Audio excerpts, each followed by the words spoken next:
Tiger of Mysore की कहानी।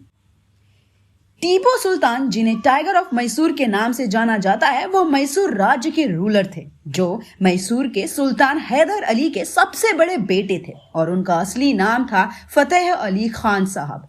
लेकिन वो टीपू सुल्तान या टाइगर ऑफ मैसूर के नाम से ही जाने जाते हैं और इन्हें first freedom fighter of India भी कहा जाता है।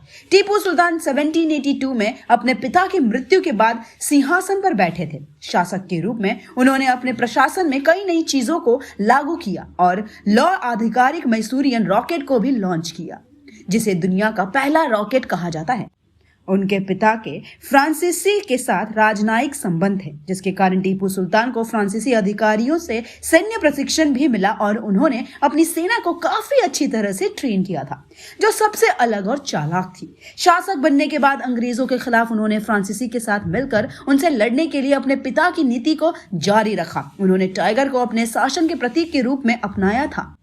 कहा जाता है कि एक बार उनके दोस्त, जो एक फ्रांस ऑफिसर थे, उनके साथ शिकार पर गए थे। तब उन्होंने बिना डरे बाघ को मार गिराया और तब से उन्हें मैसूर के टाइगर के नाम से बुलाया जाने लगा। टीपू सुल्तान ने 18 वर्ष की उम्र में अंग्रेजों के विरुद्ध पहला युद्ध जीता था। उन्होंने अपने शासन काल में 3 बड़े युद्ध किए और तीसरे युद्ध में वो वीर गति को प्राप्त हुए। टीपू सुल्तान की पहली लड़ाई साल 1779 में एंग्लो मैसूर वॉर में थी, जिसमें उन्होंने मैंगलोर की संधि के साथ युद्ध को समाप्त किया और सफलता हासिल की।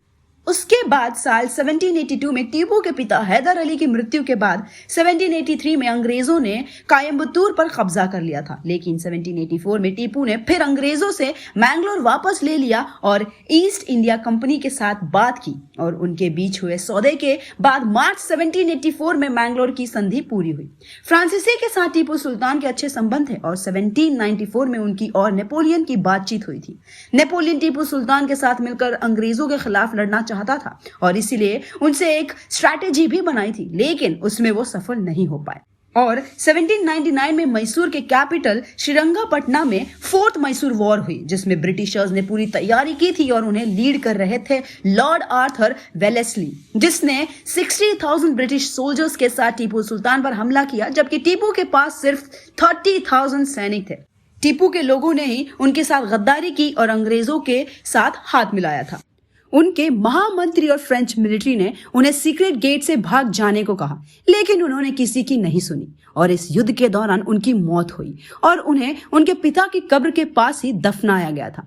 उनकी मौत के बाद ब्रिटिशर्स ने ऐसा कहा था कि अब हिंदुस्तान हमारा है और जब वो ये वॉर जीत गए थे तब उन्हें काफी बड़ा सेलिब्रेशन भी किया था और इस दिन को ब्रिटेन में पब्लिक हॉलिडे के रूप में जाहिर कर दिया गया था, क्योंकि टीपू सुल्तान ब्रिटिशरों का सबसे बड़ा खतरा था। अगर वो होते तो अंग्रेजों का शासन कभी इतना नहीं फैलता। और टीपू सुल्तान के जैसे ही एक बहादुर वॉरियर की कहानी हमें बाहुबली 3 में दिखाई जाने वाली है। तो आपको ये वीडियो कैसी लगी और आपके इस पर व्यूज हमें कमेंट सेक्शन में जरूर बताइएगा।